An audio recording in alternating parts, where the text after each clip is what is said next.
I didn't hear any sound on that one, but it's all right. Did you hear sound? Did anybody else hear sound? Yes. Wait, I got some sound. We're back. I didn't get any sound, but what's up, Philly? How are we? Oscar, are you speaking right now? He's like, it's like the scene in Ace Ventura. Yeah. The sliding glass door. From the other side. I was like, Rich, you went deaf, but you couldn't hear me, so you got scared. If I went deaf by not listening to you, that'd be great. What is going on, Philly? How are we? We're back again for another edition of Drunk on Broad. I am your host, Rich Conroy, Don Juan, Nick the Daddy, and then, of course, the producer himself, Oscar, gracing us with his presence. What's going on, guys? Not a whole lot. Yeah, it's trying to keep up with Oscar's new Twitter handles and. Yeah, I can't believe Twitter. I can't believe I got reported for retweeting. It was an anime clip, and like, what the freak? They reported you? Pornographic? Was it hentai? What's up, Mike? It was just regular, it was freaking Dragon Ball Super. And you got kicked for that? Yeah, they said it was multiple violations. I was like, what? Since when? We're too soft on there nowadays, man. That is so weird. Chris, what's up, brother? How are you, man? Hello. When I had Twitter gentlemen. When I had Twitter back when it first came out, you could be as reckless as you wanted to be, man, and it would not matter. Dude, MySpace was like one of the most reckless. If everybody remembers MySpace back in the day. Dude, Rich, it's funny. I saw a guy that posted like a meme about Twitter, and he's like, "Man, Twitter is so soft now." He's like, "I literally taught people how to cook crack back in the day on Twitter." He's like, "Now you can't even call a fat person fat." You can't do anything. I was like, "Damn, man." It is pretty goofy. I'm just trying to look for something and I can't find. Oscar live his life, dude. Oh yeah, you know what I mean. Hold him down. Oscar needs to be able to live his just another reboot, right? Just another reboot. But before we get started, I just want to raise attention. The Broadway Hat Podcast, they are raising money for Alex's Lemonade. Every 5-star review, they are donating $1 to the Alex Lemonade Foundation to help with childhood cancer. It's a good cause. The podcast is New York Ranger based. So, Oscar, I think they're what are they? The lacrosse team, right? The lacrosse team. I believe they play lacrosse, because they're not a professional hockey team. Let's be real. It's Madison Square Garden, right? The indoor lacrosse. Yo, remember? Do you remember? What was it? Was it the Philadelphia Wings? Yeah, the Wings. Yo, they used to be lit. Dude, they still play and they still train at whatchamacallit, Skate Zone. They still train at Skate Zone. Yeah. And if you drive by, it says official home of the Wings. It's pretty funny. But like, subscribe, leave them a 5-star review. Every 5-star review, that is it right there.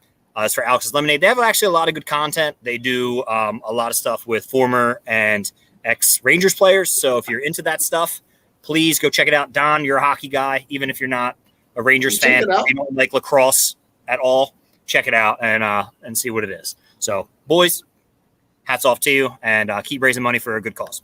Dope. Don, how was the Fired Up show last night? Dude, yeah, listen, minus a couple of technical difficulties, we couldn't get the audio quite figured out with a bunch of echoes and stuff, but we ended up recording it on something else. It was a ton of fun. And I think why it felt the way it did was because it felt a lot like this. It was a lot of just good, genuine, authentic Philly sports conversation. It manifested into a couple of other extra things that we, didn't plan to talk about, but just a ton of fun. Those guys do it fun, and I actually love the idea of the trivia right in the middle. They kind of mix it in, spur of the moment. Yeah, that was cool. It was just a ton of fun. So shout out to those guys. Those guys. I put out some stuff today with links to some of their previous episodes. They do a ton of great stuff. So shout out to Mike and Dom. And, I know you were on with Chip last night. We were kind of in two different universes, but yeah, it was a ton of fun.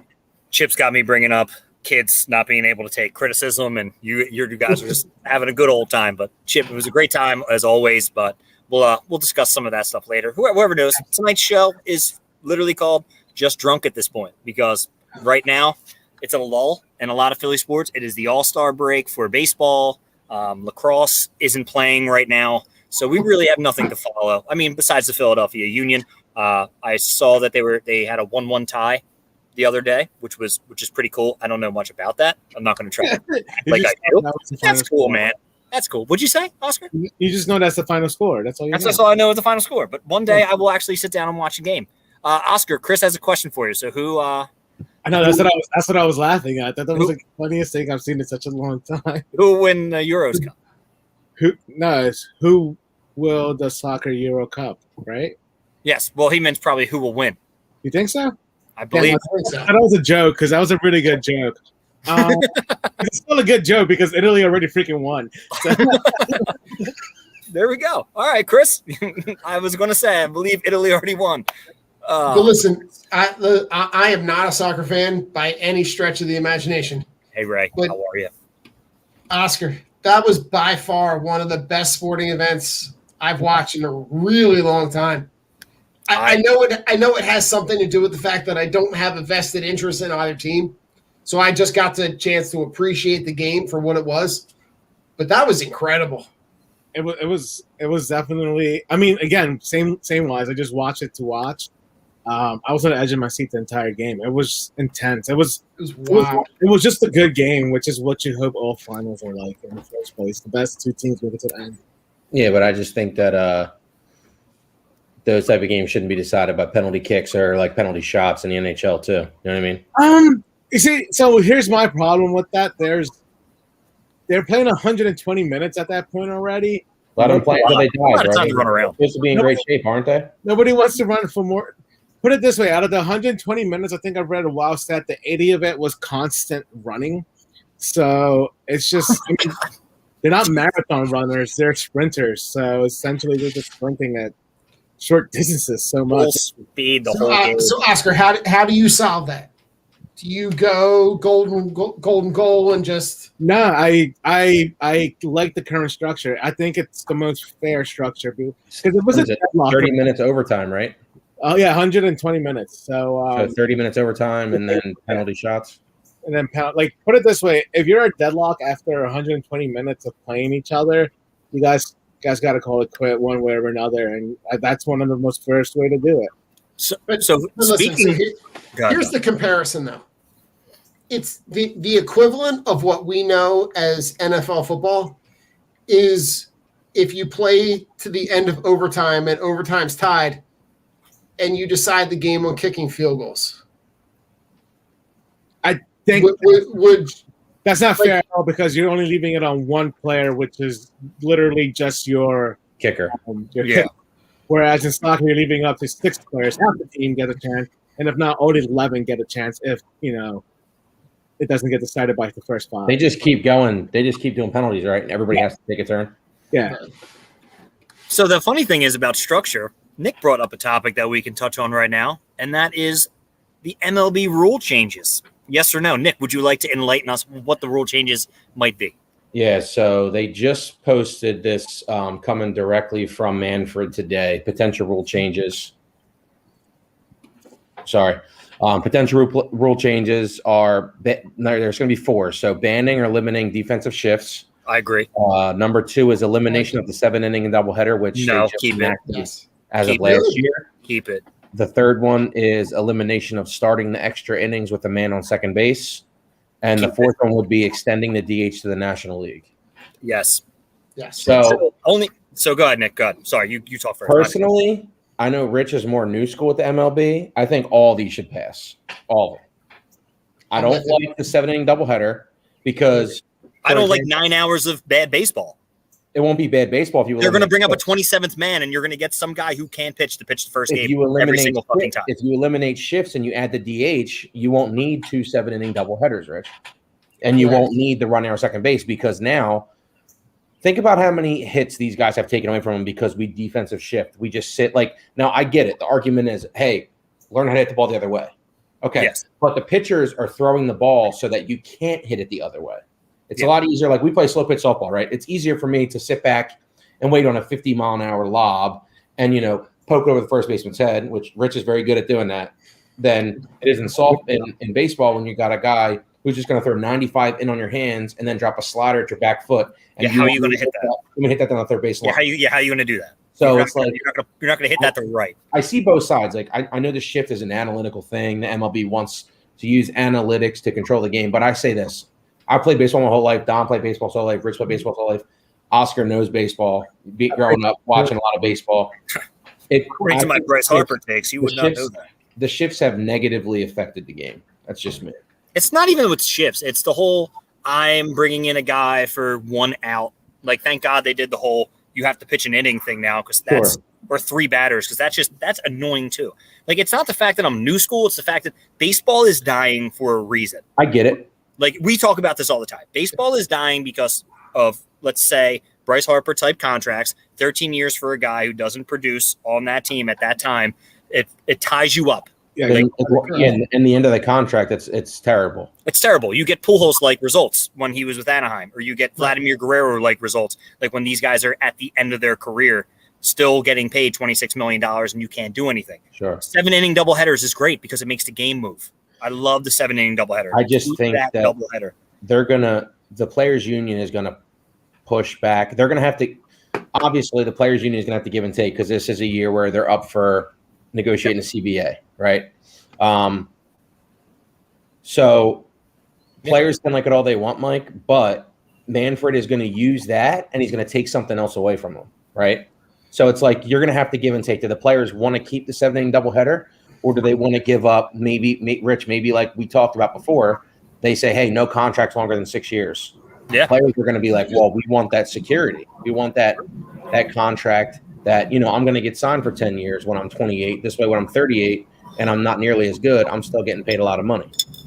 Right. So there's going to be give and take. So using it as a negotiating tactic is smart on Manfred's part because he's going to say, if you guys really like this, I'll give that to you. But then I need this. Correct. Yeah. No, listen, Nick, I'm 100% with you on the fact that like these things that they're proposing now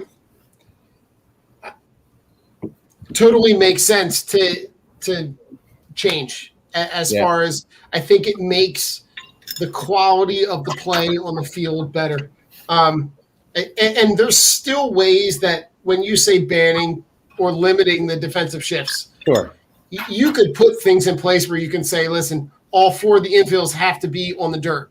Yeah. You could say you need 2 guys on either side of second base. Exactly. I was just going to say that. Yeah, you can still shade to the hole. You can shade to the bag. That's been going on since the start of the sport, But having 3 guys, I only have my third baseman staying at shortstop. I have my shortstop now playing short left, right? Short right or short. Yeah, right.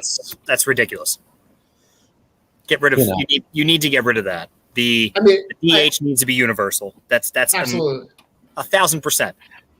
But you also need to, like, if I'm going to change the game to make the game better, you have to get rid of the 6 years of service. The 6 years of service is the stupidest thing because teams can manipulate that, like they did with Paddock last year. They kept bringing Paddock up, and then they would send them right back down. They would keep him onto an innings minimum just so they can keep controlling him for more years. That's not fair.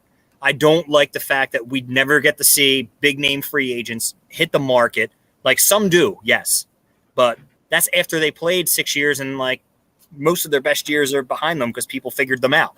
Like, I want to see, like, more guys hit free agency. I want to see more pitchers hit free agency because the best pitchers never hit it, except Garrett Cole, because Houston's like, I'm not going to pay you $400 million. Let the Yankees do that. And you have to eliminate the luxury tax. You have to let players spend. You have to let teams spend.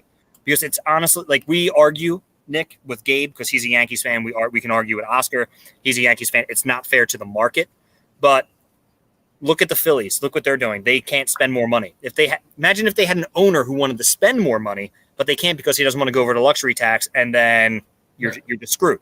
So what's the point of signing these? And this is my whole opinion with Bryce Harper, with what Shohei's going to get next, and what Trout's going to get. What is the point of signing these guys to $350, $400, $500 million contracts when it ultimately will not land you a World Series?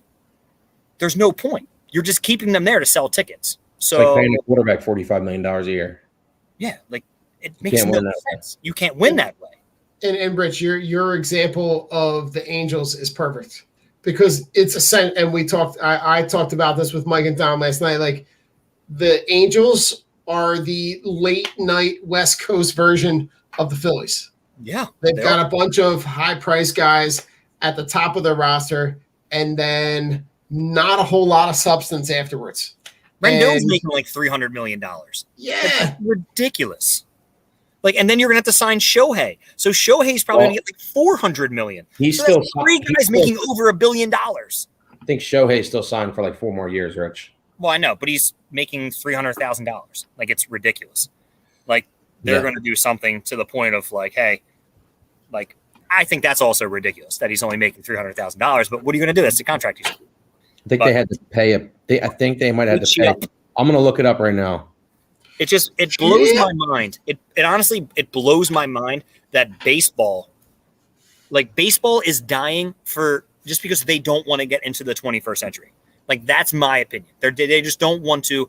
The speed of the game, analytics. Like, they need to take analytics out because I hate the one reliever per one batter, or what they change it to 3 guys. But it also bunks up.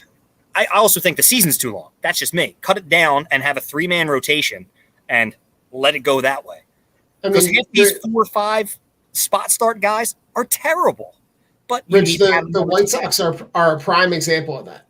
Like, the White Sox are as old school as it gets with Reinsdorf and with Tony La Russa. Yeah. Like, they kind of threw all the analytics stuff out and was like, no, we're just going to build a good team with good players. It kind of shines a light on all the reasons why the analytics stuff just doesn't work. It just junks up the game.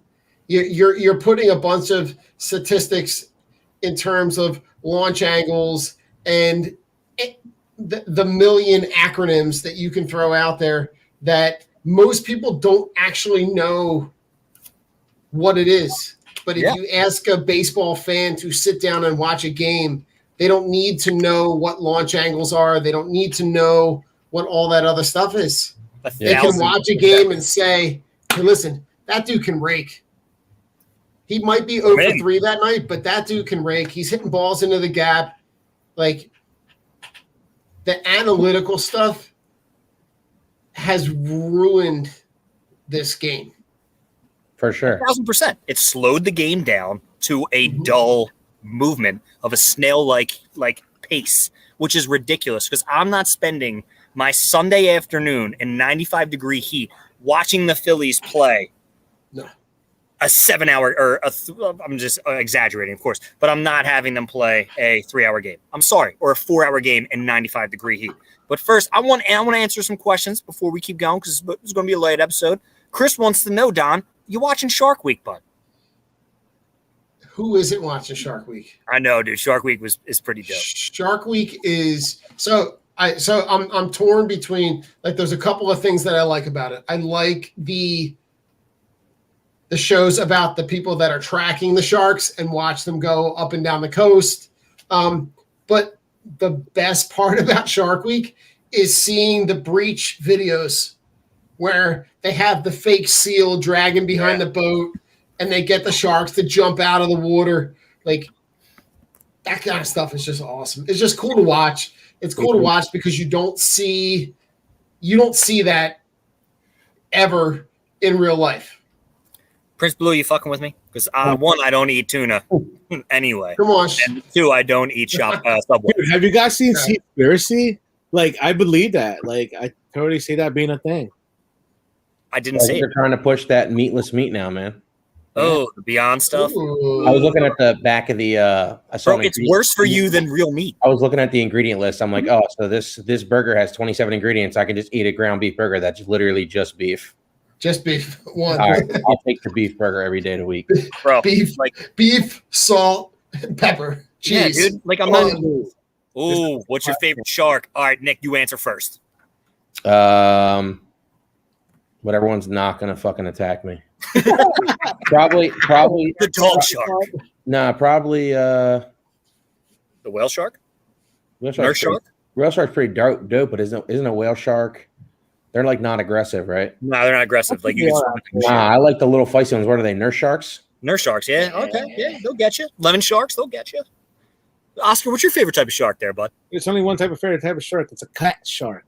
It's a cat shark. It's so freaking gangster. You guys ever seen it? Let me pull up a picture real quick. A cat shark. Dom, what is your favorite type of shark? Listen, I'm gonna go with one that used to freak me out as a kid. The hammerhead. Shark? I'm going with the hammerhead shark. He's got that big long head in the front. It's got the eyeball on either side. That thing used to freak me out as a kid. They are fucking creepy. Oscar, what were you saying? I had to mute you. What were you saying? There's no such thing as a cat shark? Oh my god, I thought I was actually joking around. But it's an actual type of shark. There's an actual type of shark called cat shark. I like bull sharks because they are fucking aggressive, and like the thing in Manasquan, New Jersey, like in the early 1900s, where those 3 kids got murdered in the in like the little what is it? What do they call it? No, it's not even like an inland. It was like a little river, but it wasn't wild. It was a creek, and it was a bull shark nursing area. Yeah, don't they? They can kids got eaten, and they thought, can't they? Yeah, they nurse and they breed in freshwater, and then they go into saltwater. So I always found that magnificent, and that story scared the fucking shit out of me. So I had to go with that. This was terrifying.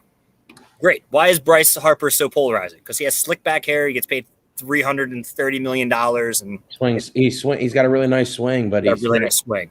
Those are your haters. Yeah, he did win. I don't hate the guy. I just don't think he's worth $330 million. You just think though, it's not your money. Who cares? he's got the opportunity every time he steps into the plate, like steps up to the plate, to hit a ball 450 feet. That's all I want to see him do. I just want to see him be Barry Bonds, baby, and he ain't. Yeah, right. Well, that's really hard to be though. You have to be on steroids and whatnot. Barry Bonds saw one pitch. I don't give a shit about his steroids. He saw one pitch. Player to ever walk on the earth if they want to be Barry Bonds. I just think Bryce Harper needs to sack up and just start hitting more home runs. I'm going to get fucking killed. And I'm just going to love it. Rich, with he's getting paid 45 home runs, and he's not doing it. Yeah. Go ahead, Dom. And Rich, I know a lot of your narrative is on production, right? Yes. So is the RBI production a product of this team? He hits 198 with runners in scoring position. He can't hit with runners in scoring position. But people want to throw out metrics and analytics and tell me, oh, his OPS is so fucking great. That's awesome. I love when my guys hit doubles with nobody on base. That is the coolest fucking thing that happens. But when there's a guy on second base and a guy on third, he can't fucking plate them. That's exactly what I pay my guy $26 million for. Because that's essentially what we pay him to do, right? Is to just get on base when nobody else is. But when people are on base, we pay him to strike out on really bad pitches or just roll over grounders to the second baseman. Because it's funny, they can't shift when there's a guy on second base or when there's a guy on third. And he still can't plate the runner. So it kind of like boggles my mind. He's been good for the past 5 games, and I hope he continues it. But he's one of those guys. Him and Reese are, let's hit some streaks. And then we'll bat like 418 in like 2 weeks. And then the next 2 weeks we'll bat like 079. Listen, in order for this team to be in some kind of contention, they're going to need that kind of production from both of those guys for an extended period of time in order for them to be able to make a serious move. And I think like I'm at the spot where I'm like hopefully optimistic because I'm like, I want Red October so bad that I don't give a shit if I know that they don't have the pitching, if they don't have the bullpen, if they I don't care. I don't care at this point. I want to see playoff baseball. We have the longest active streak of missing the playoffs. I'm in a spot where I'm like, you know what? I know that the back end of their bullpen it sucks. I know that their relief pitching can be hit and miss. I know that their defense sucks. but I still want playoff baseball, so I still want them to do well. That's why I feel like they need to either they need to pick a lane. They need to buy or sell, but if they're going to buy, they're probably going to be using chips of players that are on the team now because they don't have anything in the farm system to barter with. What's on this team that's really any good that you want to keep? Wheeler, and that's pretty much it. I would literally trade everybody on this team except for Zach Wheeler. You can't. Yeah, but here's the thing: if you trade Wheeler, you have to trade Nola because essentially Nola is just going to fizzle out into nothing because there's nobody else. I think you literally sell. I'm saying if you sell Nola, you sell everybody. You sell everybody because it just tells you that's what you have to do. You can't.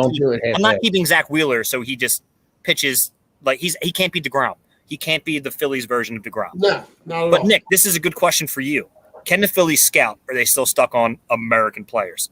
They've made changes there. I mean, have spent money in the international scouting pool. Have they done enough of it? Probably not. There's a couple teams that we know every year that do a really good job international scouting and just developing anyway, which are like the teams that have less money, which I've been saying, Rich knows for a long time. If the Rays are so good at developing and drafting, pluck from their team.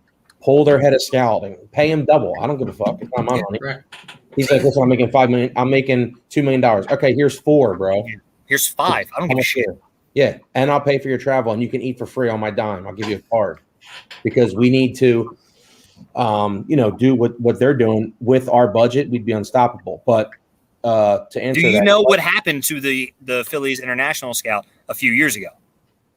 So the Phillies international scout a few years ago was taking money. So he was saying to the Phillies, hey, I'm signing this guy to $25,000. I'm giving him a bonus. He would give the guy 10 and keep 15. But then also he was giving money to 15-year-old kids. So by the time they got to 18, these guys weren't even in baseball shape anymore because they had a bunch of money. This guy screwed the pooch so bad for the Phillies that it took like 3 years for him to get fired. Who's cost that? Because nobody checked on him. Exactly. They just were like, okay, this guy's doing it. He did it for 3 years. He stole money. So it's ridiculous. To answer the question of can they scout? No. Prince Blue, the answer is that in baseball, it's different than basketball and football. It takes time to be able to have that answer. Yeah. So we'll know in 2 years whether or not they can scout now. So all these guys that they drafted and signed free agency and the international pool, in 2 years, if any of them are good. I love you, Panetta. I agree. Then it'll be worth it. But it's just like there was a kid that was their first round pick, like the kid Painter. He's got really good stuff. Pedro Martinez likes him. I'm like, okay, cool. Pedro said he's got the best arm in the draft. I'm like, that's great. Pedro says that. But my first initial thought was, how will we ruin this kid too now? Like, and then why are we drafting a high school arm? No, right. I don't have a problem with drafting high school arms because college arms have more miles on them. And in college, they'll throw you 100. Like I watched a kid from Ole Miss. He threw like 130 pitches in a game. They don't give a shit. You know what I mean? No, I get it. So it's like, I don't care about that. But then there was like an outfielder that they were like, oh, they should have taken him. And I'm like, well, we did a really good job drafting outfielders lately. So I'm really going to trust them to draft the outfielder. No. And then I said, listen, he can go to the team after us. And I'm sure that he'll have a better career because the team after us will do a better job at developing him, putting him in the right environment, coaching him the right way. Yeah. Getting, not messing with his swing like they did when Kavler got here. So, speaking of this, the young phenom, I think I told you, Rich, that I think it was a 3-year span, we had the number 1 pick in baseball, the number 1 pick in basketball. We had the number 2 pick in hockey, right? Yeah. And then what was the other one? And then we had I think that was it. Yeah, Moniak. So we took Moniak, Markel Fultz, and Nolan Patrick. Nolan Patrick. All three are absolute scrubs. Laughable. Yeah. That's a good question by Mike. Would you bring back Cole Hamels, Don, for down the stretch? Lots of smoke there. They're going to watch him pitch. No. What? He's still playing? Why not? No, he's why not not? playing. No, he's doing a showcase. He's doing a showcase. Oh, I was going to Is say. he working that more? Probably not. What's the? I mean, could he be worse than what they already have? Exactly. Right? No, he could just be, no, he could just. Could it be more worse? No, but could he be as worse? Yes. He's a guy who hasn't played. But at least he's Cole Hamels and he's not Matt Moore. It's a no lose. Like in my eyes, that's a no lose. No, you have to do scenario. it. You honestly have to do it. I don't even need to see him pitch. Let's bring him in. Yeah, you have to entertain that as an option because of how bad the guys at the back end of this rotation are. It can't possibly be worse than what they already have. You guys know Vince Velasquez is 29 already? Is he? Yeah, I have no idea what this beer is because it doesn't have a label on it and it's not good. So I'm just going to put that back over. I'm looking at the Phillies payroll right now, and it's just like, so like you're paying Matt Moore $3 million for what? To do nothing because he's not even pitching. You know what? I'm done with this. Let's get to some fun stuff. Yeah, we don't want to talk about this. Yeah, fuck these guys. All right, Oscar, whatever one you want to pick, dude. Whatever one you want to pick. Because like I'm pretty sure I was picking a lot of like these comments, and you just kept on going over down. No, these are great comments. No, I like it, but I'm saying I don't want to fucking talk about the negative Phillies anymore. All right, here we go. Start with the first one that I saw. Actually, this is interesting. Is this all time or current? Let's go all time. Who your favorite? All right, but hold on. Does Rock? Because Rock's like the overarching like. Oh my God, we're gonna fucking dive deep into this. We're gonna blow minds. You can pick the sub category. Just pick your band as long as they're not. Pass rapping, the doobie, bro. Cool. Pass the doobie. Okay. We'll figure it out. Whoever you want to say. What's your favorite rock group? No one's gonna be mad at you. You pick an alt group, you pick a grunge group, you pick a hardcore group, whatever you listen to. Christian rock. I know that's Oscar's favorite. Nickelback and shit. Not Nickelback. It's the other one. Creed. Kings of Leon, you know that Christian band. Kings of Leon. They're Christian. They're Christian. Yeah, they used to be, dude. Well, they made a song called "Sex on Fire." Is that about like the devil coming out of your penis? Maybe. Dive deep, Rick. Dive deep. Sex is on fire. Devil rises. It's like, oh my God, I just blew it. Here's the That's the Tenacious D version. That's so good. Oh, God. So, Oscar, how about you answer first? We'll go Oscar, Nick, Don, and then myself. Go ahead, Oscar. Let's see, rock. Not Japanese rock, no anime rock, like legit rock. No, wait, hold on. Why doesn't the Japanese rock band? Why wouldn't that be okay? Like it says rock in the freaking title. Some K-pop rock. What's the K-pop band? Like GSI or whatever. If you want to, that's all you. Yeah, ahead, your favorite rock group. They're really popular. It's hilarious. I don't know. I have to really think about this, but like at the end of the day, like I don't want to say a punk band because I guess it's not really rock, but they kind of are rock. Just punk rock works too. Whatever you want, Oscar. But it's more like pop punk. You know what I mean? So it's not exactly. I was about to say they're called the Urge. It's a New Jersey band. Okay. Thanks, Oscar. That was fantastic. Nick, what's your favorite rock group? I don't know if I can pick. Yeah, what is anime rock? I'm like, look it up all right, anime rock is like that type of rock that plays while Goku's. You'll send home now. Okay. And it's like just. You know what's funny is that when you go down rabbit holes on YouTube, Oscar, and there was like I was watching, there was this dude that was like playing piano, and he's disgusting. He plays like out in public, and he was playing like anime theme songs, and he was just ripping, and like people knew who it was. I'm like, I never heard a song before in my life, but this dude's killing it on the piano. That's all I know. Ooh, I want to see that video. Nick, what's your favorite? This is tough. So I don't know if I can just pick one. So I'll go with Alice in Chains, Metallica, and Incubus. I like it. Whoa. I like it. Those would be my three. But there's so many. I probably name 10 that I'm like, I'll listen to them all the time. I just didn't want to do like a top 10 thing because we'll be here till like 2:00 in the morning. It'll just be nuts. Don, who do you have, brother? All right, so I'm gonna go kind of back to high school for me. I remember lifting in the McDevitt weight room and listening to endless albums of Led Zeppelin. Okay, greatest rock band of all time. Of course. Considering the catalog of music that they've produced over the entirety of their career, to me, you can kind of go to any album and cherry pick 3 or 4 songs off of any Absolutely. album.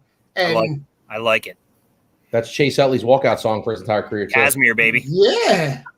And then, to go a little bit more current, like I love Pearl Jam's catalog. Their catalog of news of stuff that Adam. Yeah, Pearl Jam's got one of theirs. They're one of those bands you could just put on, and there's not a bad song in their catalog. No. there's not a bad song, so you're good. Either way.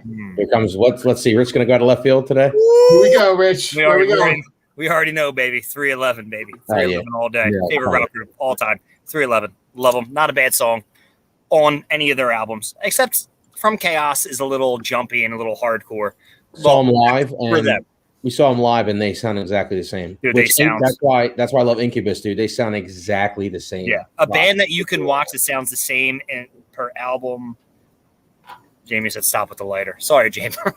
Appreciate you, babe. Probably like I'm going to light my beard on fire. That would suck for Friday. Yeah, that'd be hilarious. Definitely 311. I love Slipknot. Always can rock with some Slipknot.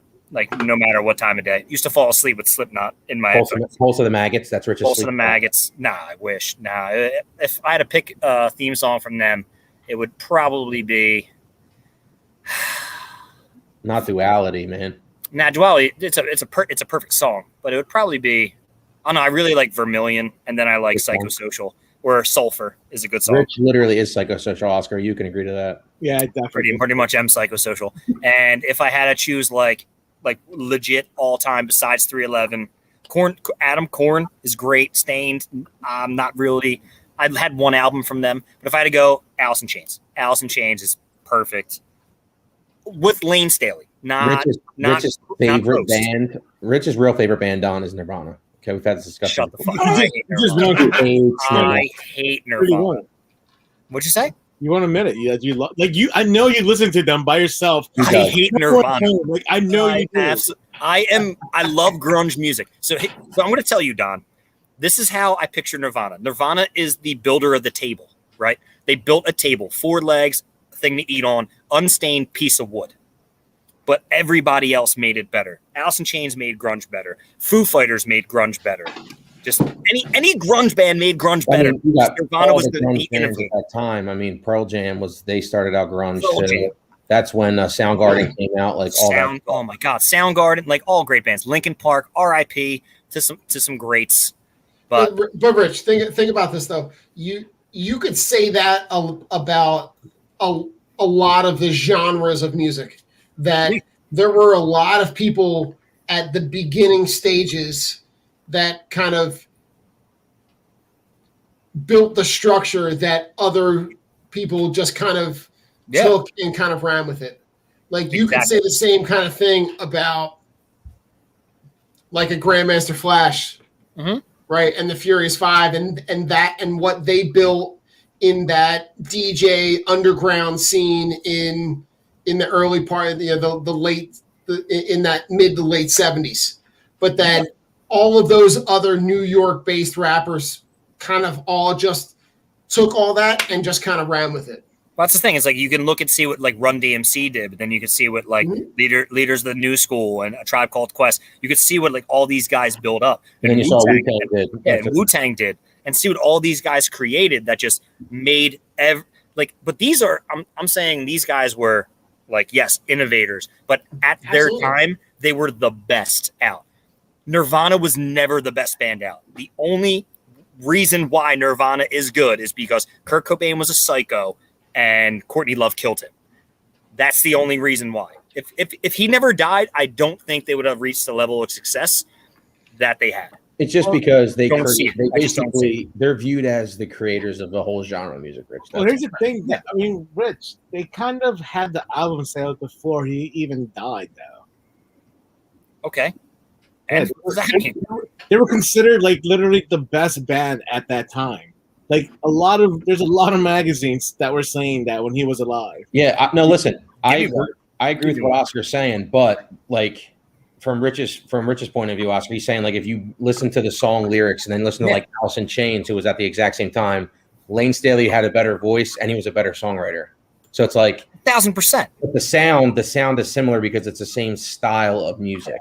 There's Pain and like Fuck the System, like Rage Against the Machine when they first came out. Fuck the System. We're gonna do what we want. Like Even Soundgarden at that time had better lyrics. Like, tell me, you read the lyrics to "Rape Me," "Lithium," "Smells Like Teen Spirit," or any of the songs that he wrote. Lithium's bang though. They make no fucking sense. It's gibberish. Lithium is? It's bipolar medicine. I know what lithium is. I'm saying it. The fucking lyrics. That's literally the point of the song. Rich is gonna go upstairs and take some lithium right now. I'm about to go to Oscar's house, whoop some lithium in his ass. So I'm It makes me feel so good. You have no idea, bro. God. So, Rich, at the same time, lyrically, Yes. you could say Our the native- same thing about a lot of the. I'm gonna go back to that same genre. You could say the same thing about a lot of the current R&B rap music right terrible. now. But it's Yeah, That it's terrible. It's goofy as shit. It's goofy as fuck. I don't Oscar, know. transition to favorite rapper. Do we have that? Do we have favorite rapper? Yeah, We can talk about this right now. We need to talk about I favorite never rapper. wants to hear my favorite rappers. Dylon, 21. Dylon, gonna be like, and Dylon. Oscar's just gonna be up there going 21. 21 Savage. It's Dylon. There's 21. I rhyme and I spit. You want to talk about favorite Bad rappers? Bunny, We can who talk else, about Oscar? Who we got? I was gonna say, does Bad Bunny count as a rapper? Yeah. Yeah, what the fuck does he not? He raps. He's a trap artist, though. It's different. Oh Jesus! I like the one Christ. song, Oscar, that I listened to. I'm telling you, the Ocho Noche in Miami. That song's fire. Yeah, it's so good. Yeah. I don't understand anything, but it just sounds like fire. I want Don to give me his top 5 rappers of all Right. time. Ooh, okay. Top 5 of all time. So are we going? You want me to go 5 to 1 or 1 to 5? 1 to 5. 1 to 5. No, you mean you want to start best to worst, or you Best should- to worst. Best to worst. Oh, okay. That's the worst. All right. So for me, 1 is Biggie. I learned so much about the Not culture, and his delivery and his intensity. Tupac, DMX, Eminem, and Snoop. Ooh, Dark Man up there. I like that. Yeah, Snoop. First All album right. was underrated too. Yeah, it was. Yes, I 1,000% agree. Let's I go mean- Oscar because I want Nick to go. I want Nick to go second to last. Oscar, who you got? Your 5 best. Don, that's a good list. That's a good list. All right, 5 best. You're gonna hate me, but it's gonna be Tupac. Then Number 1. Tupac Yeah. number 5 or number 1? Tupac's number 1. Okay, Gemini. I appreciate it. Is June it? 7th, Is it? baby. No, hold on. Is this best or is it just favorite of all time? His favorite. Favorite. Okay. All right, yeah, there we go. That's what I thought. That changes my list, Rich. I know it does. I know. Best and favorite are 2 different things. I know, but we're just going with it because I like this conversation. Yeah, so I'm gonna go with Tupac, 21 Savage, because he doesn't love 21. Hasn't released a bad song ever. Why you got 12 cars when you only Why you got 6 cars when you got Yes, you got- the garage? Yeah. When he bought 6 more in other songs. So, but, I only got 6 coming. You guys are gonna ride. then we got Fabulous. The FABLO. I like Oh. Funeral Fab. Funeral Fab. Mm-hmm. Funeral Prime is just Sean hold Poe. on. So flashback when I was working for the Atlantic City Surf as the grounds crew taking care of the field, when I would cut the grass, that was the album that I listened to. The Funeral Fab mixtape. No, the original, I think it was one of the first albums he put The out. Holla Back album. I love that. Yes. Love it.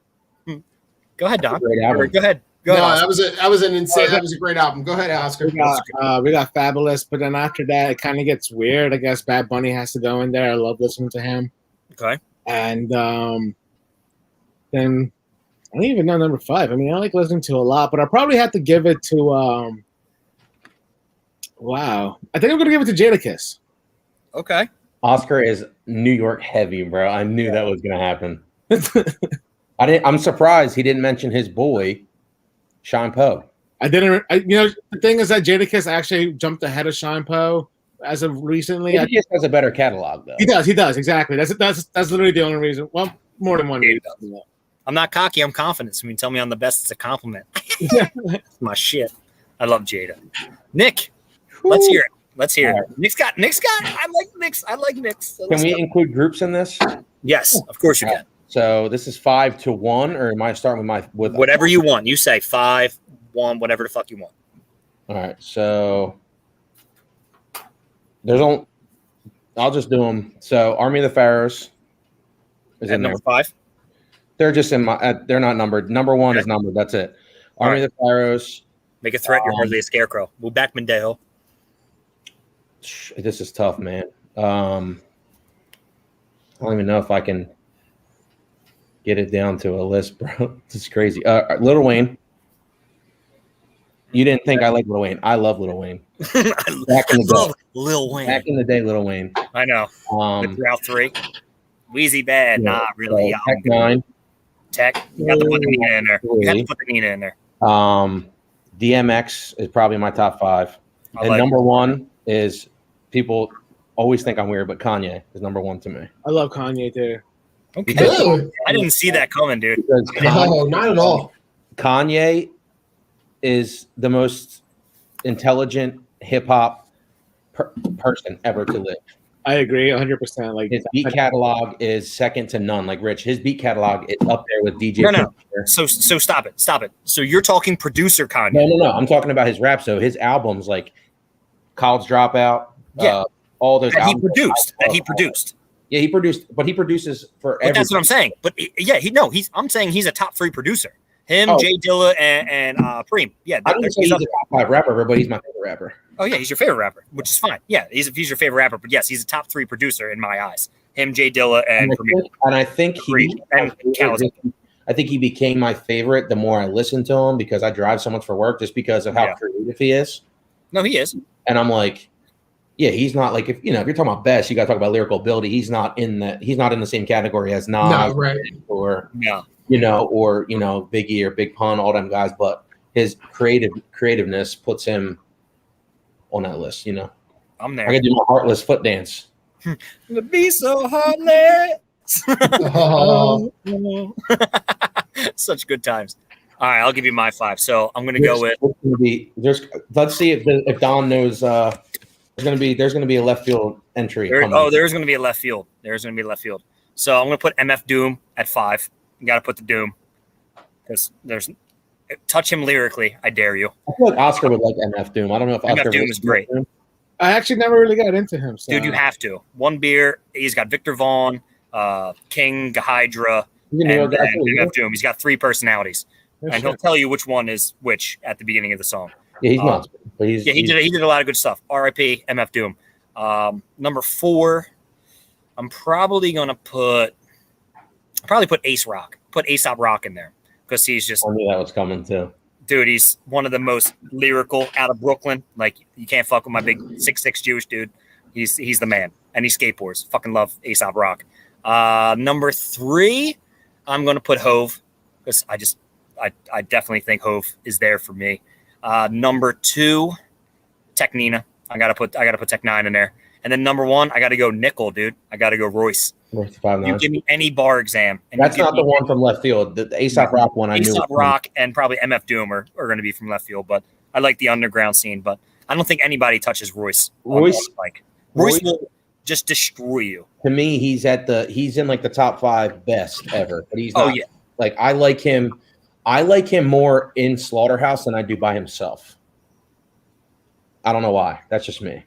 And the funny thing is, his albums, not so much, but his mixtapes, every single bar exam is so fucking good. Like, I'll kill you with 444s, like a Hova album. And then how many like you listen to all the Slaughterhouse catalog, percentage of him having the best verse on the songs has got to be 65%. And all 4 of those guys can rap very well. Yeah. I was thinking about that the other day when I was listening to him. I'm like Joel Ortiz. I'm like, yeah. I'm like King Crooked. I'm like, Crooked I is just so good. Royce, and then I think the most overhyped one was Budden. Budden is just an absolute shitbag of a person. Well, that's just not how he doesn't fit the style that they rap, because like Crooked I can, just like Royce can, they can go fast, they can go slow, they can mix it in. I'm not mad at Mike saying that he thinks Jay-Z is overrated, But if you try to touch him lyrically, he's a guy that you really can't. Well, older His JT. lyrics Yeah. are ridiculous. I was gonna say Oh, yeah. old, Before, old. yes, I'm saying before Magna Carta. I was at the Philly concert. Before Beyonce, I would say. Exactly. Before Beyonce. Yeah. You know what's Beyonce. wild? One of my Before favorite was good too. It was like Rich. I got to be honest. You just gave me a little bit of research to do because a lot of your list I've never heard of. Aesop Rock. You can go Daylight. You can go None Shall Pass. You can go. Aesop's a really good storyteller too. He's like he's storytelling rap. if you're not Okay. into that type of rap, you won't like it. Like if you like, which Don, I don't see you being like the kids that like just the beats and just like making no sense. You know what I mean? Because you like Biggie and that stuff. So Yeah. but like Boom is very good. One Beer is a great song. but like see, Tech Nine is he's got a very wide range too because he Okay. can absolutely if he just wants to rip a song, he can.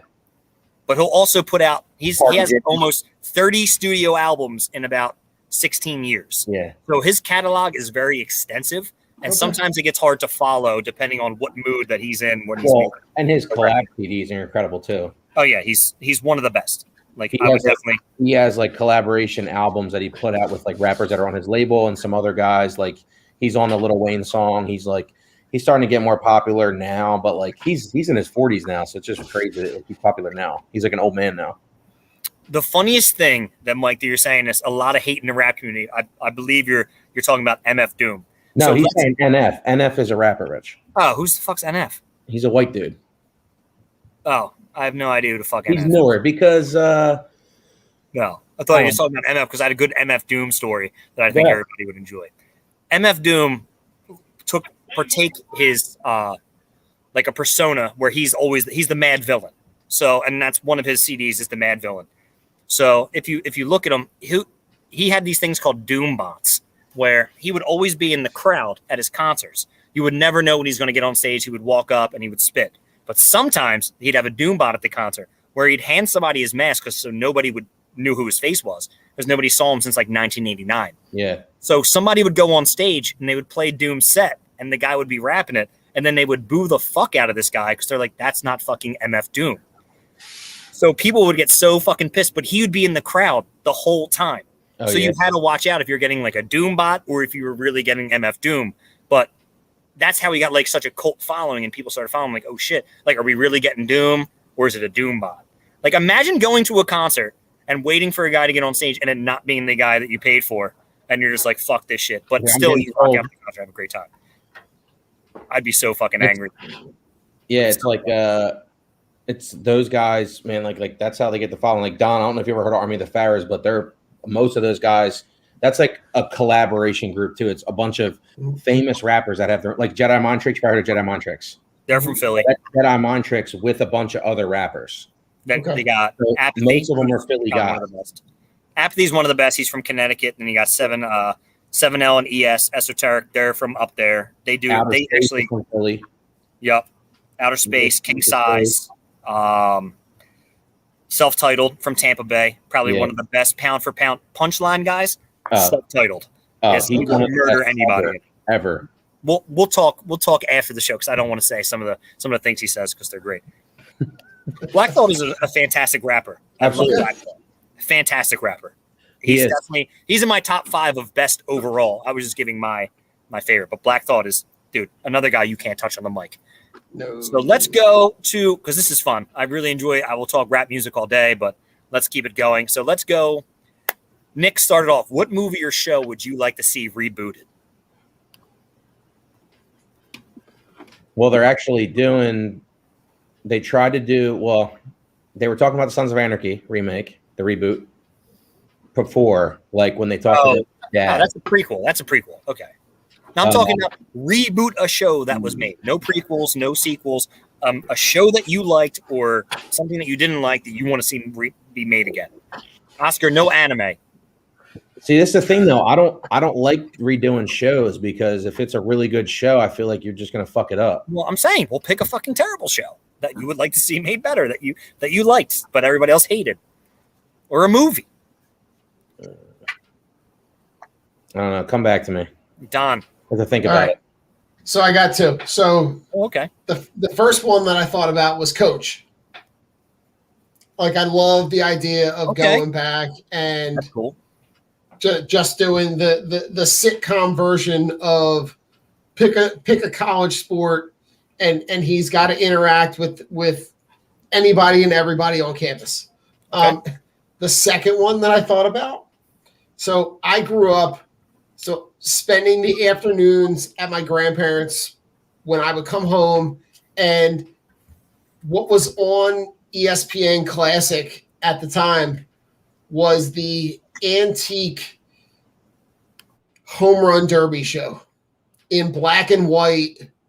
There was and it was my introduction to like my grandfather's players. So Okay. like it was Ernie Banks, and it was Willie Mays, and they're at Wrigley Field, and it literally is just a home run derby, but it's just the two of them. Just seeing something like them rebooting that and having like a year-long kind of competition where they kind of go back and forth, whether it's whenever you come to this particular stadium, you take your round, and then they have some kind of Battlestar Galactica tournament at the end where they kind of all just go head to head. I don't know, just something fun like that would be like it was me, I'm nostalgic, so it was something that like That you are. That you are. Oh, it's one of my downfalls. But I remember like that was my introduction to like all of the guys that my grandfather watched. So we would sit there and watch it, and he would tell me stories, and it was just a cool thing. But I thought that would be a cool thing to kind of do with a lot of the players now. I like it. Oscar, what show or movie? What do you want to bring back? There's only one show that needs to be rebooted, and What? Game of Thrones. Game of Thrones. That's it. Agreed. That was what I just was thinking about too. I'm like, damn, they should go back and read. Well, even if they just went back into the last fucking season. No, they even started with season 5. Season 5 was atrocious too. People forget. I agree. No, I agree. So Oscar has better knowledge on this than most people because he read every book, so he understands. Okay. Like, because we used to always ask him, like, "Yo, is this what?" I used to ask him all the time. He goes, He'd be like, "No." And I think when we got to season 5, Oscar, you were like, "I don't know, bro. None of this shit is happening the way it did in the book, so I don't even know what's going to happen." The craziest part, like to this day, they literally just took away magic. Magic didn't exist in this world after season 4, and it was just like, this is why our first podcast died. yeah, we probably stop talking about this. I could go on about this, but it's just like it was just so dumb. Have you gone back and rewatched it since the last time you watched it? Like, have you tried? Yeah, so I actually did rewatch it, and season 1, amazing. No wonder everybody was hooked. Season 2, even better. Battle of Blackwater, freaking nuts. Yeah. Season 3 was like the pinnacle, the Red Wedding and everything. Season 4 was great, but the problem with season 4 was they had to start going into Dorne and Euron Greyjoy, only because that would set up Euron Greyjoy more instead of him just appearing out of anywhere. Because he's essentially a god. He controls the wind and Kraken, so he could like kill anybody at any second on the But that didn't happen in the show. Yeah, and it's like the dumbest thing in the world. Like, what the freak? Like, how did that not put one of the coolest things in the whole book? Like, That's some bullshit. Yeah, like that would have made the show. People would have been like, "Yo, this is dope." Yeah, like imagine a dude who's like his ship is basically rowed by mutes, and they can't communicate with him. So how did they communicate? Oh, because he's a freaking god. He knows how to tell it. He's basically the evil Bran in the books. He can speak to them telepathically, basically. Yeah. Okay. All right, Nick. If you didn't tell me that, if I didn't read the book, I would have no idea because in the show, that doesn't even happen at all. Yeah. Right. Which, like you said, if they went back and just redid the stuff, they went back to that point after season 3, and in season 4, they said, "You know what? We're going to introduce him, and we're going to really make him fucking badass like he's supposed to be." Yeah, exactly. Then people be like, "Damn, this show's even better, bro. This show is just." Yeah. And then they could kind of probably go to path. So isn't he working on more books right now? Apparently, He's working on 8 shows and the books, and he's just too much. When the show actually ended, is that how the books ended or no? No, we're still on book 5. There's 7 books. So then why'd the show even end then? Yeah, that's kind of the reason why. Because they were spending a ton of money on each episode. Yeah, It's crazy. yeah. I love that show, but it's like if you didn't read the books, like, you would have a different affinity for it. Obviously, Right. like, oh, it's pretty sick. But then, like, I want to fucking see Krakens and shit, dude. That'd have been dope. I would like to see monsters. Like, I'm a big fan of monsters. Dude, Yeah, one of the the dragons were sick. The White Walkers in the books, they use spiders, giant ice spiders instead of horses. Like, how cool would that have been to see? That would have been dope.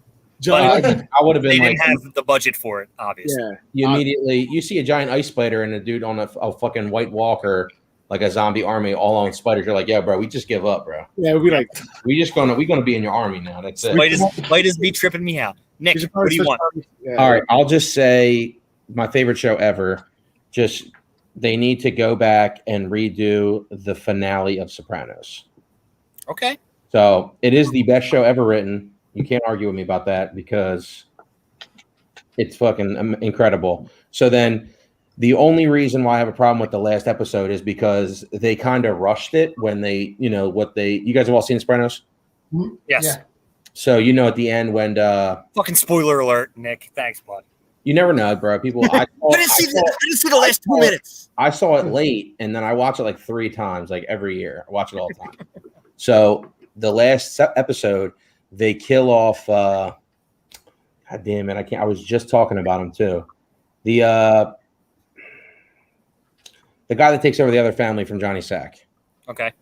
So they kill him off, and then at the end, like they did all this in one episode. It got kind of escalated fast, and I'm like, yo, it's going to be a lot of action, but I want them to spread it out so we can get like a full, definitive ending. And then it just ends with Tony and his family sitting at the restaurant diner, and then it just literally blacks out, and people are like, oh no, he gets killed, you can tell. But then I was reading it, and apparently he said that, apparently they filmed that same scene for like a commercial that never aired, and it showed that, like, he said that the real way it was written that they didn't show because the director wanted people to be on a cliffhanger, like, we're not sure what happens, you can decide whether or not you think Tony dies or not. You think that this, apparently he doesn't get killed, and he goes into, there's one theory that he goes into witness protection with his family because he just like gets out of the life, and he wants better for his kids. Who knows? Or there's one that's just like he doesn't get killed, and that's it. Like, that's just the way it ends. Like, he's just in the diner with his family, and the business just goes on as usual. But now he's got control of everything. So I don't know. Just redo it and tell me specifically what the fuck happens. Don't have to worry about it. That sometimes you need specifics. Like, I do. I am not mad about that. Nick, are you in on the prequel with his kid? Awesome. Yeah, it's gonna be pretty dope, especially because James Gandolfini's son is playing him. Right. Playing Tony Soprano. So it's a good cast. John Bernthal's in it. Rich likes John Bernthal. Yep. I do like John Bernthal. So it's gonna be pretty good. But I honestly thought it was gonna be a series. Like, that was the initial talks, and then I saw, I'm like, oh, it's gonna be a movie. I'm like, it's gonna be good because it's gonna be a movie. So hopefully there's a lot of stuff. It's gonna be jam packed. But I was really hoping for like another. They probably didn't want to sign on for a series because it could. If you have a good first series, and HBO's like, well, we're gonna make money off this. Let's just keep running it. Right. So they probably just want to do something quick. Give me a 2-hour movie. It'll be fine. It's gonna be good. They said I saw some trailers. It looks good. So it does. It looks good. I'm gonna ask myself, what movie would I like to see? Would be Street Fighter. This movie was terrible, but I would like to see actually a good Street Fighter movie. That's just based off the game, right? Yeah, off the game. Like, there's like 8 games. Like, how do you make a terrible movie off it and then never do it again?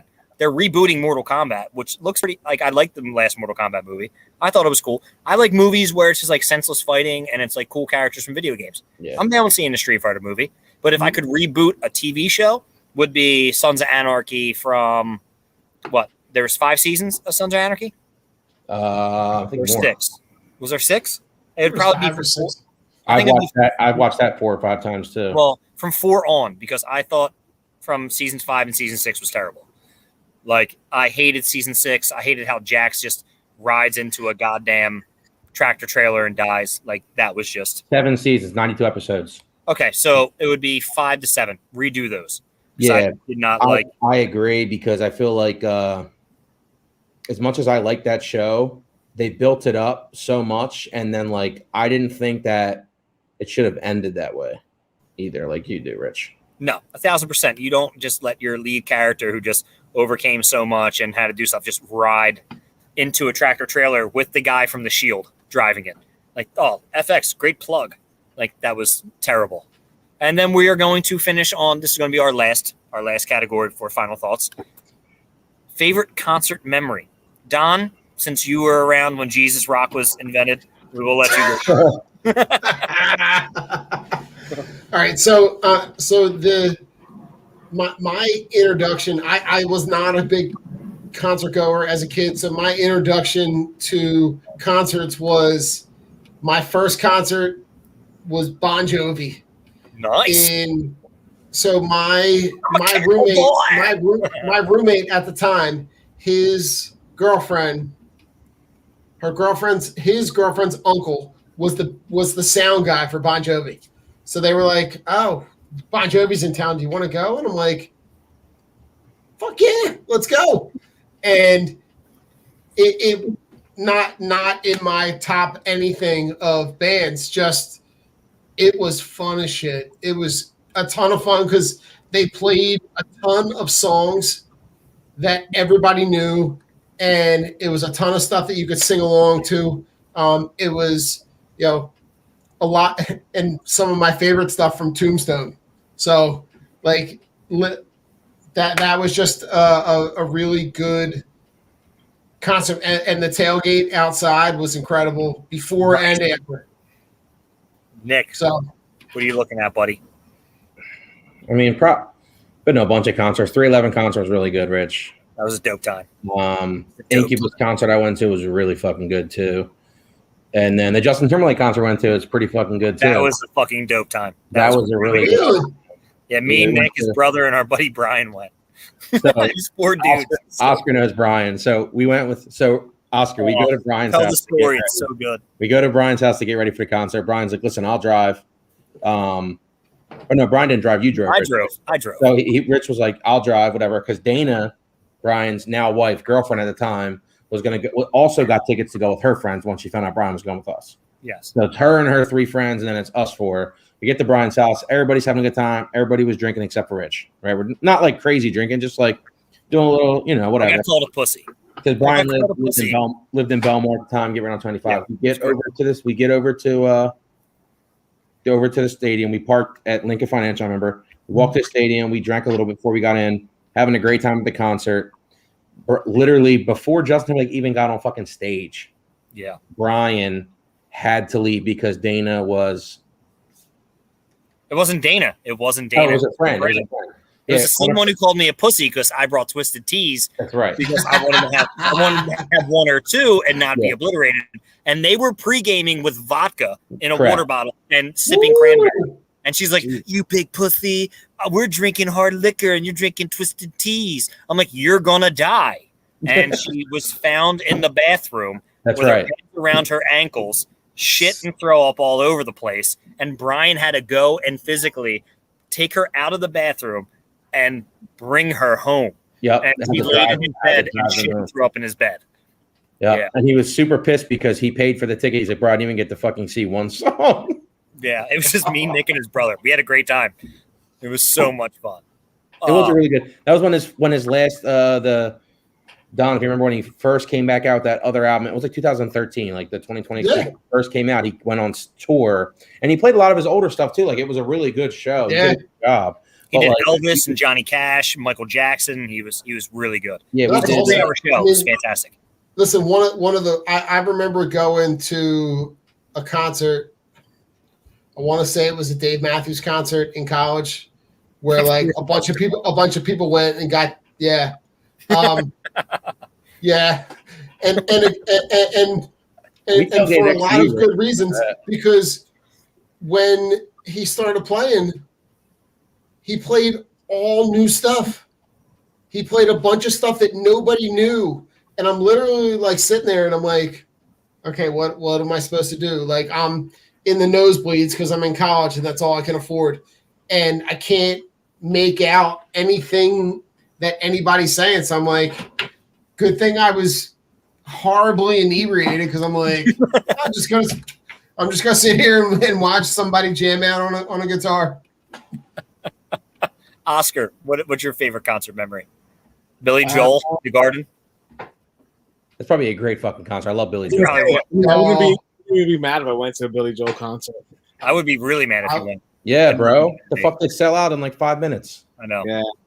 So here we go. You see, here's my thing though. Like my favorite concerts were in basements, so I guess that's like that technically a concert though. Oh, Jesus fucking Christ. So I like, love college. like have you guys ever heard of the Murder City Devils? That was in the concert hall. Never mind, we packed that shit up. The Murder City Devils. It was in the Electric Factory, I think it was. Okay. And it was just mayhem for 2 hours. People sweating on top of each other, which is crazy to say that during these like dumbass times right now. Like it's just like everybody was like pit together, freaking walking Mike. behind. But then like there was like You got people, the like mosh pitting, and then there was people in the back drinking who were like too old to even listen. So that was a really cool concert. All good. Chris, what's the concert we went to with the Happy Drummer? What concert was that? Oh, that was the Taste of Chaos tour. That's who it was. Yeah. Taste of Chaos, the Happy Drummer. It was Ben Sevenfold, right? Ben Sevenfold, Atreyu, Bullet for My Valentine. I remember they had the one band. Japanese bands were really great. There was a dude that was playing before. It's pretty good. He had the dreads that when he would spin it, he would do his head thing. His dreads would hit the floor, bro. He had like 6 feet long dreads. No, that was before 311, and that was okay. All right. Shadows Fall Fall. together, man. That was Shadows Fall. I would have to say, oh, Chris says Pearl Jam and U2 in live. All right, I like All that. right. That's a pretty good show, man. Yeah, that's a good show, Chris. We gotta ask Richard's cousin Big Dan. My man's been to all the shows. Oh my God, he's been to everything, dude. He loves it. If I had to go with my favorite concert memory, would probably be, oh man, my first time, the Feastival, when Y100 was still around, and they used to do the festival and the Feastival. And my dad's like, "We're gonna go to a show. Take 3 of your friends." So I took Tang, Matt, and my cousin Pat. It was the first time I ever seen weed. Like the guy was passing it, and mind you, we were like 12. So this dude next to us was like passing. He's like, "Yo, man, just pass it down." And like we're kids, like passing it. My dad's like, "Fuck, hand that shit back. What the fuck's wrong with you?"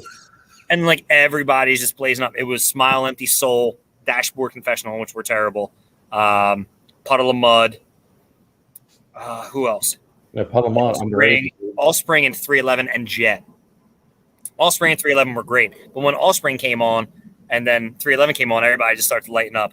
We left that concert and spent $160 at Taco Bell. We were all baked, and I think that was the first time I was experienced. And it was really high. This was a pretty good time. But my favorite concert experience was probably on a 311 concert me and Nick went to. Was great. Every 311 concert I go to with my dad is always a good time. Let's shoot for me and my cousin Patrick were in Philly, and Slipknot was at the Electric Factory before they were like super big, and I think they were with Lamb of God at the time, and they did the Wall of Death, where the lead singer like parts the crowd and everybody runs, and my cousin Eric was working security. He's like, "Yo, hold the wall," and I'm like, "What?" He's like, "Hold the wall." I'm like, "Okay." So I turn around, I'm holding the wall. They play like his guitar solo, and the guy just claps his hands. And when he claps his hands, everybody runs at each other. And like guys from the first row, like of getting hit, are just getting obliterated and like flying backward. It was one of the craziest fucking shit. But I saw Joey Jordison fucking playing drums upside down. Slipknot was going nuts. It was such a good time. It was such a good time. And phone brother nuts. And I watched it for free, so I'm not mad. Hell but gentlemen, it's been an hour and 15 minutes. It is time for our favorite segment called "Fuck Oscar." I mean, final thoughts. My bad. Sorry, Oscar. I burped. My burps always come out saying "fuck Oscar." I'm like, ugh. It's really bad. Oscar, what's your final thought?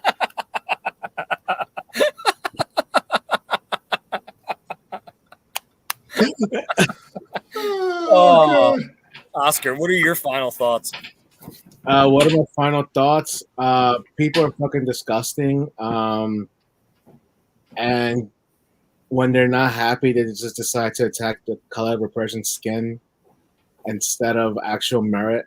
And yeah, He's got a tiny dick, dude. You don't have to care if he's white or black. yeah. Let's just end it at that. That's it. Okay, Don. So, two things. So, one, MLB normally screws up anything that they touch. Okay. They did two things last night that I saw during the home run derby that I thought were really cool. One, all the guys were wearing 44. I thought that was a really cool way to kind of tie the things back to Hank Aaron and Atlanta. The other thing is that every ball that each player hit was signed Oh yeah, by that player. That was so dope. So, like, And what a people really don't cool way to, like, they normally, anytime they get a chance to touch anything, they screw it up. This one, I felt like they did two really cool things to kind of connect back with the fans. Now, my real final thought, I have a boo friggin' who list. Everybody gets a trophy. Everybody wants they want all the accolades without having any of the accountability. So the first 4 people on my boo friggin' who list are Danny Green, Rhys Hoskins, Carson Wentz, and I'm going to go back to last year with Tommy Hunter. Like, for Danny Green to come out with the nonsense that he had, Yep. saying, "Don't forget to cheer about us." Win a game. When you have the Agreed. like, we're upset because we're holding you accountable. Rhys Hoskins telling us, "Don't forget to write about the good things." What's so good? Tommy Hunter saying, "Sorry, it wasn't good enough. I didn't do a good job." Yeah, you stunk. Like, You're a waste of a contract. Yes, we agree. we're holding you accountable. We are, and everybody wanted to crap on, everybody takes every opportunity to crap on the fans in this city. We will love the guys at the bottom of the barrel. We will love guys like TJ McConnell. We will love guys like Aaron Rowan and Chris Coast. Why? Because they go out and they give everything they can every time they step in between those lines. So my advice to anybody who is playing a Philadelphia sport, give all you got and we will love you forever. But don't. We love Iverson forever, baby. Yep. He was the best of both worlds. Agreed. Boo friggin' who. Boo. Friggin' who. Nick, what do you got, buddy? So, just a question for everybody. As most of you guys know, Rich is getting married on Friday. So, I don't know what he did. He must have drugged this woman. If you guys want me to absolutely fucking roast him in a speech, just let me know. All right? Go ahead. Just don't bring up anything. He can handle it. That's the thing. You're not But gonna- this is not going to be like a Club Conroy roast where when I'm done, you're like, no, it's my turn to roast you. We'll not talk doing about that story after because Don needs to know the best comeback. We're not going to do that because it's a wedding. It's a family-friendly environment. Nah, I won't do that. I mean, there's a little bit in there, but no. I like it. I just wanted to know, Oscar, if you got anything specific, any specific digs at Rich, I'll send send them to me, and I'll add them to my journal. I love it. I love it, and I can't wait. My final thoughts are this. Thank you to you 3. Honestly, without you guys, without Oscar, like coming up with the idea again and just getting us out there during the COVID times for doing this podcast. Like, thank you to all of you guys who were here, because without you 3 guys, this podcast I don't think would be successful. It wouldn't be fun. It would be boring. Oscar, thank you for bringing the idea. Don, thank you for coming on and just reaching out when I'm like, we need a guest host. Nick, thank you for accepting of coming back on. You guys are my boys. I appreciate you guys. I appreciate what you do for this podcast. I appreciate Mike and Dom from Fired Up. They're doing a great job. Big T Will and the Full Court Press, him and Mike. Appreciate you guys. Prince, I appreciate you guys. Chris, thank you for watching all the time and supporting us. Ordered a Drunken Brawn t-shirt? Yeah, he fucking better, son of a bitch. I'm going to fight that motherfucker. No, I'm just kidding. Dom's a great dude. But don't ever insult First Baseman again. Nah, Dom's great. Their shows are great. I appreciate the love that we get from our podcast community. Chip, the guys for All About the Birds, Scotty, all the guys who are like banding together to like do something different. I appreciate you guys. I appreciate, us coming on a night where there's not so much sports and we can just talk and have a good time and interact with everybody. Let's not let it get to our heads. Let's keep doing what we're doing and let's support each other. I'll never be the one to say you guys suck. You guys are this. I'm proud of you guys. Go out there, do what you guys can do. Be on different podcasts. Let's spread what we're doing and let's spread the love for other people and other people's podcasts because we kind of need each other and we need others to join and come aboard us because only good things are going to happen, boys. And I'm happy for the ride for these past, 6 months? Yeah. Like 3 months that we've been together or maybe 4 months, but the 6 months that me and Oscar have been together doing this, it's been great. And I can't wait to see what the Europe holds. So on that case, Philly, peace out. And as always, fuck you, Spike Eskin. See you later. Your dad sucks too. Yeah, fuck your dad too. You want to end it, Oscar? Or